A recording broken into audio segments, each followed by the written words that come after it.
Assalamualaikum warahmatullahi wabarakatuh. Perkenalkan, saya Iqbal Hadi Purnomo. Kemudian ada saya Fakih Salihan.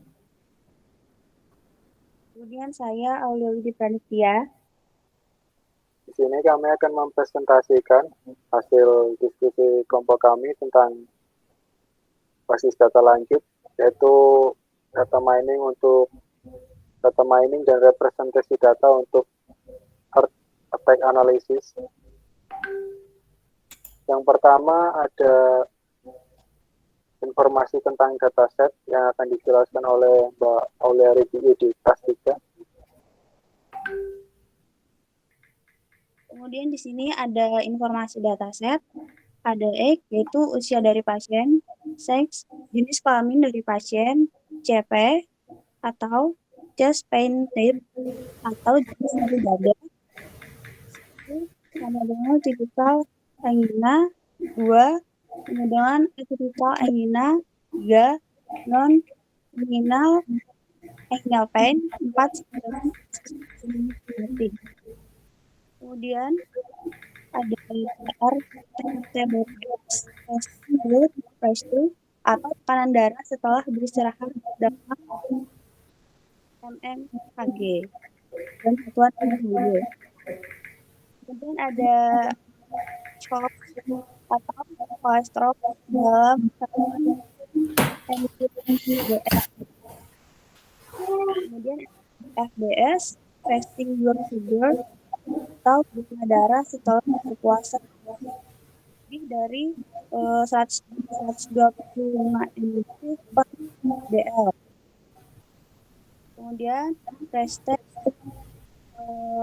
resting elektrokardiografik result atau hasil kardiografi setelah istirahat menunjukkan kemungkinan atrofisi hipertrofi ventrikel kiri. Kemudian setelah adalah maximum heart rate increase atau detak jantung maksimum yang tercapai. Kemudian ada all peak previous peak atau titik maksimum sebelumnya. Kemudian ada SLP atau tekanan. Dan CAA jumlah pembuluh utama 3 sampai dengan 3. Nilai skala semia output variabel target 0 sama dengan sedikit kemungkinan serangan jantung, lebih banyak kemungkinan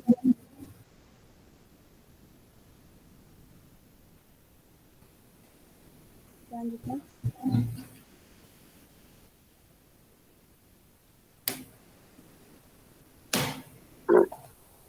Selanjutnya adalah konversi data ke MongoDB cluster yang akan dijelaskan oleh Fakih Salihan. Baik, sebentar. Bisa dilihat di sini. Pertama, kami mengimport library yang akan kami gunakan. Kemudian di sini kami mengimport dataset dulu yang kami download dari situs Kaggle. Kemudian kami menampilkan beberapa isi yang kami gunakan. Nah, seperti ini. Kemudian kami melakukan data processing. Nah, pada data processing ini pertama-tama kami mengecek apakah ada duplikasi data yang ada atau tidak. Terus apabila ada data yang terduplikasi, kami tampilkan dulu seperti apa. Kalau misalnya sekiranya tidak menyebabkan redundan, kami biarkan. Tapi kalau misalnya menyebabkan redundan, maka kami menghapus data yang terduplikasi tersebut. Nah, kemudian kita mencetak nilai yang hilang, apakah ada yang missing value alias nilainya nol. Dan kemudian kami untuk mengecek, memberikan kode sendiri untuk mengecek data yang lebih yang sesuai takaran kami untuk data outliernya seperti ini. Nah, kemudian apabila sudah kami mengimport data ke MongoDB cluster yang sudah ada. Prosesnya seperti ini, di mana kami merubah dataset dari bentuk data frame ke tipe data directionary, sorry. Nah, seperti ini. Dan kalau udah kami melakukan koneksi terhadap MongoDB cluster. Seperti ini.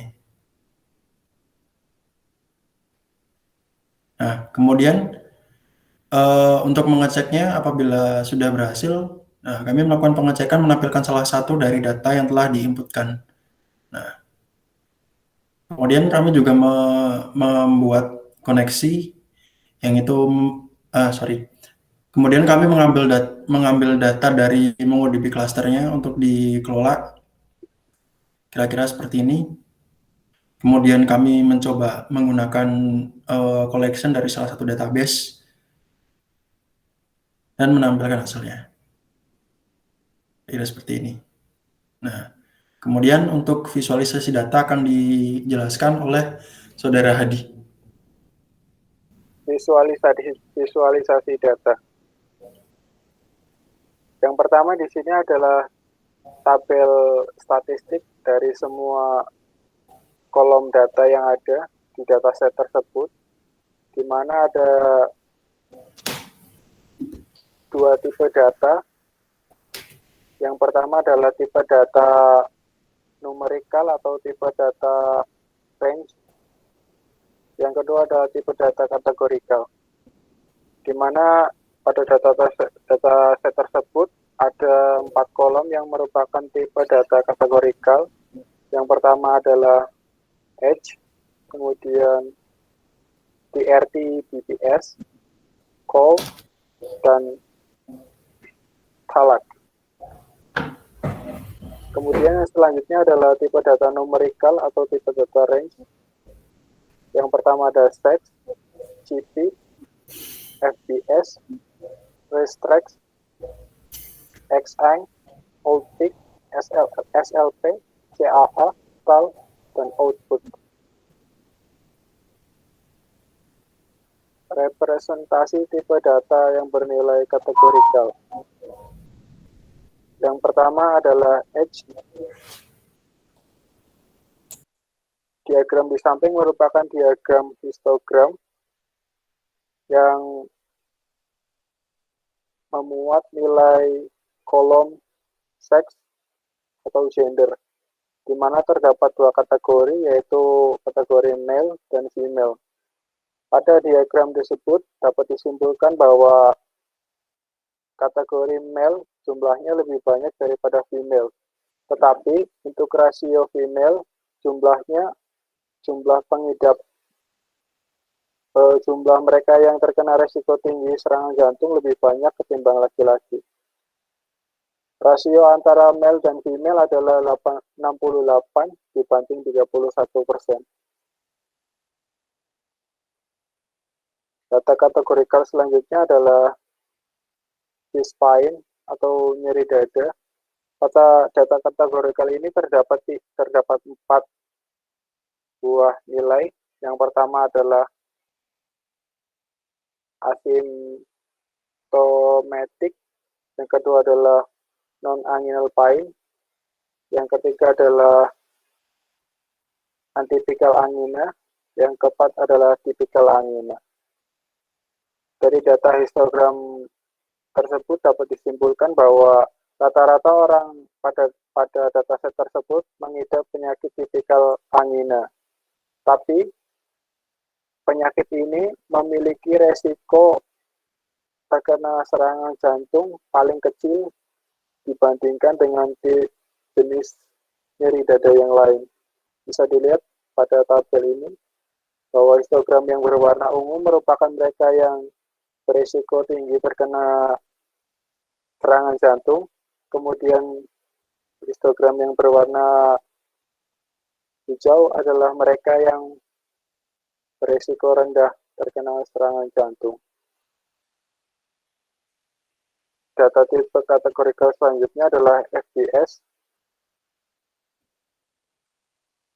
Dari data histogram di samping dapat disimpulkan bahwa orang yang memiliki gula darah setelah berpuasa lebih dari 125 mg DL lebih sedikit dari yang memiliki gula darah di bawah 120 mg DL.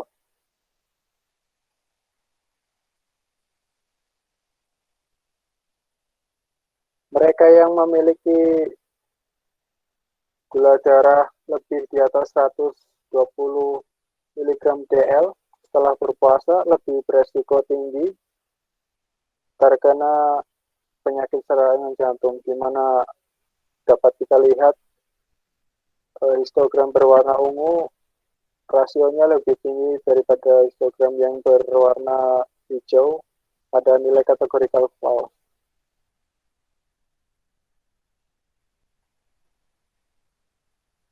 Kemudian data tipe kategorikal selanjutnya adalah restrict, di mana data tersebut merupakan jumlah orang yang masuk dalam kategori satu jumlah paling banyak sekaligus yang paling memiliki risiko tinggi serangan jantung. Data restrict ini merupakan data hasil elektrokardiografi setelah beristirahat, di mana 0 artinya normal, kemudian yang kedua menunjukkan kemungkinan atau pasti,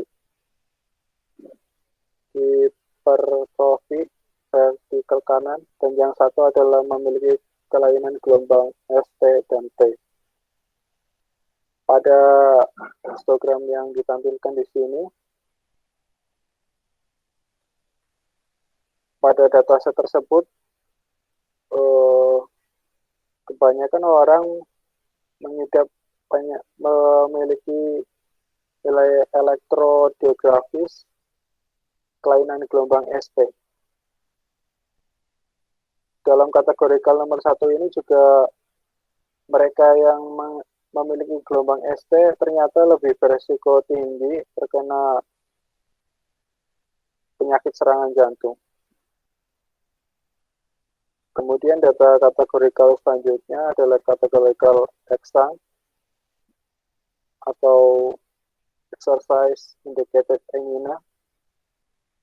Dari data kategori kali ini dapat disimpulkan bahwa orang yang tidak melakukan exercise indicator angina atau nilainya false memiliki resiko serangan jantung yang lebih tinggi dibandingkan mereka yang melakukannya.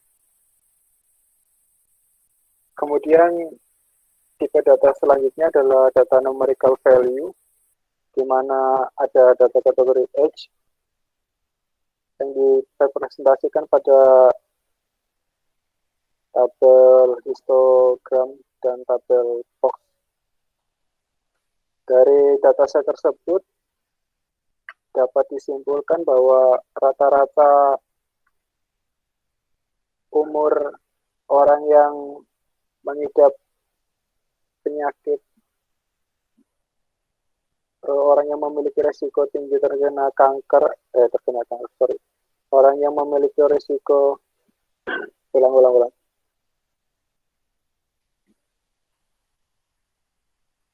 Kemudian tipe data yang selanjutnya adalah data numerical value, di mana yang pertama adalah age atau umur, yang direpresentasikan dalam dua diagram. Yang pertama diagram histogram, yang kedua diagram box, di mana kita lihat pada diagram histogram merepresentasikan persebaran dari data umur orang-orang yang terdapat dalam dataset.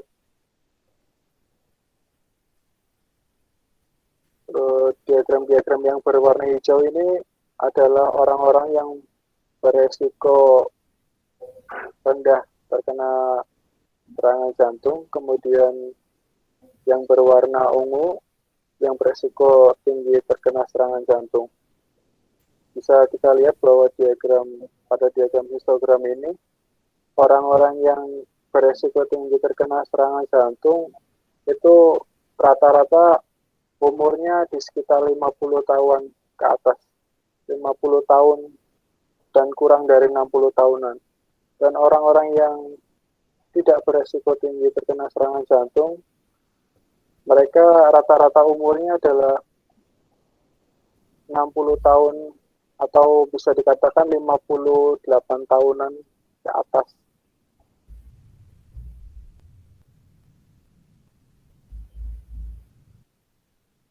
Selanjutnya ada data TRT BPS yang merupakan data tekanan darah setelah beristirahat. Dapat kita lihat pada tabel histogram, nilainya cukup sama antara mereka yang beresiko tinggi terkena serangan jantung dan mereka yang tidak beresiko tinggi terkena serangan jantung, di mana rata-ratanya terdapat di antara 120 sampai 140 atau lebih tepatnya mungkin 130. Kemudian data tipe numerikal yang selanjutnya adalah kolom kolesterol.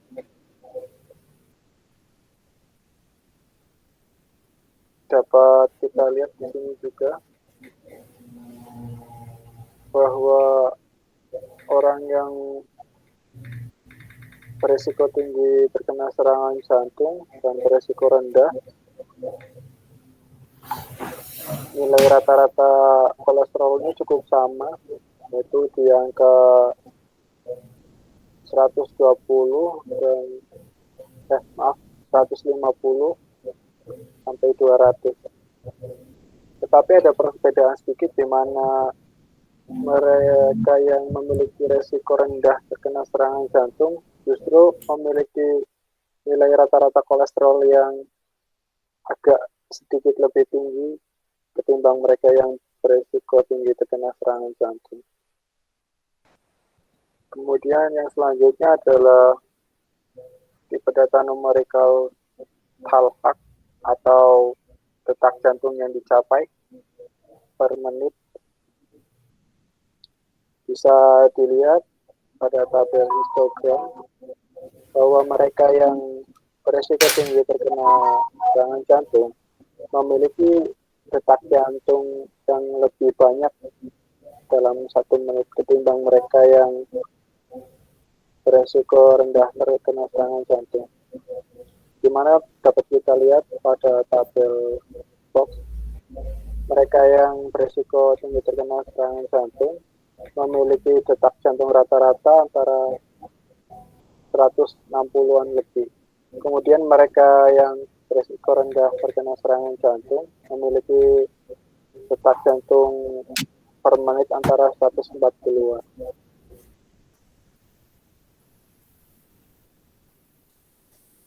Selanjutnya, ini adalah tabel korelasi antar kolom, di mana tabel ini menunjukkan kuatnya korelasi antar kolom di dalam tabel tersebut. Ketika warnanya berwarna hijau, maka korelasinya antar kolom tersebut kuat. Dan ketika warnanya berwarna ungu, maka korelasinya rendah. Artinya tidak ada hubungan antara kedua kolom tersebut. Dan dapat kita lihat di sini bahwa salah satunya korelasi antara tabel CP dan tabel output cukup kuat, yaitu nilainya adalah antara 0,43, yang artinya terdapat korelasi. Kemudian tabel yang lain yang terdapat korelasi adalah tabel THALHAC dengan output, tabel SLP dengan output, tabel SLP dengan THALHAC, dan sebagainya. Bisa kita lihat sendiri di sini. Kemudian saya mencoba merepresentasikan tabel-tabel yang memiliki nilai korelasi kuat. Beberapa di antaranya adalah seperti berikut. Tabel output dengan tabel THALHAC. Korelasi jumlah detak jantung maksimum dengan resiko tinggi serangan jantung. yang ditunjukkan dalam tabel box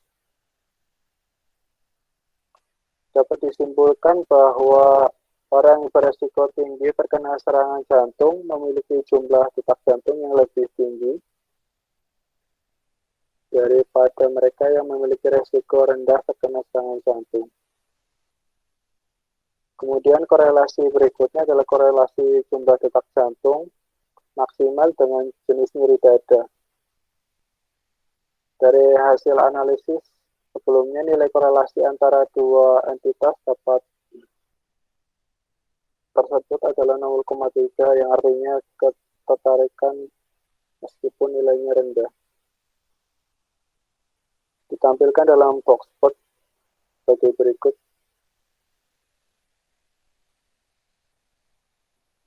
Korelasi yang selanjutnya adalah korelasi antara kolesterol dan age yang ditampilkan dalam diagram scatter.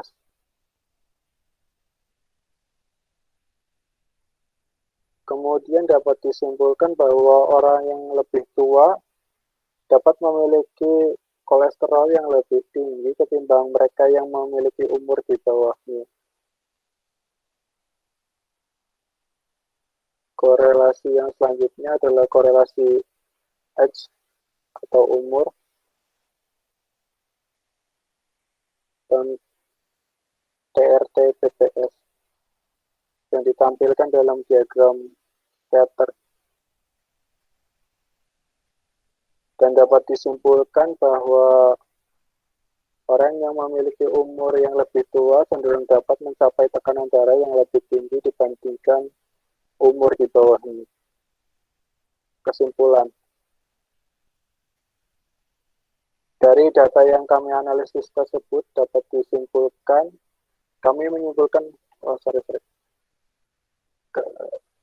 selanjutnya adalah kesimpulan. Dari data yang sudah kami analisis tersebut, kami menarik beberapa kesimpulan. Di antaranya adalah, yang pertama, perempuan memiliki resiko serangan jantung yang lebih tinggi dibandingkan laki-laki.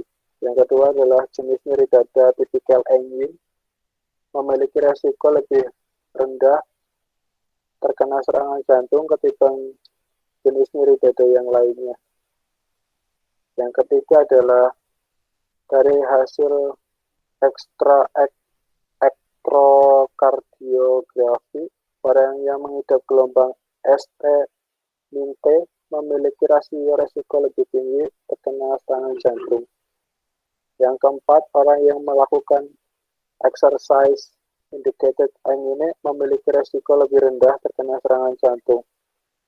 Yang kelima, orang yang berisiko tinggi terkena serangan jantung memiliki jumlah detak jantung yang lebih tinggi dibandingkan yang tidak. Yang keenam adalah orang yang memiliki umur yang lebih tua cenderung dapat mencapai tekanan darah yang lebih tinggi dibanding umur yang di bawahnya. Yang ketujuh adalah orang yang lebih tua dapat memiliki kolesterol yang lebih tinggi ketimbang mereka yang memiliki umur di bawahnya.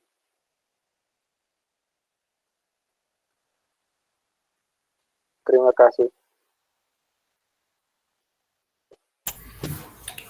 Oke, sekian dari presentasi dari kelompok kami. Apabila ada kesalahan kata dan apabila ada kesalahan lainnya, kami mohon maaf yang sebesar-besarnya. Dan untuk itu kami ucapkan Assalamualaikum warahmatullahi wabarakatuh.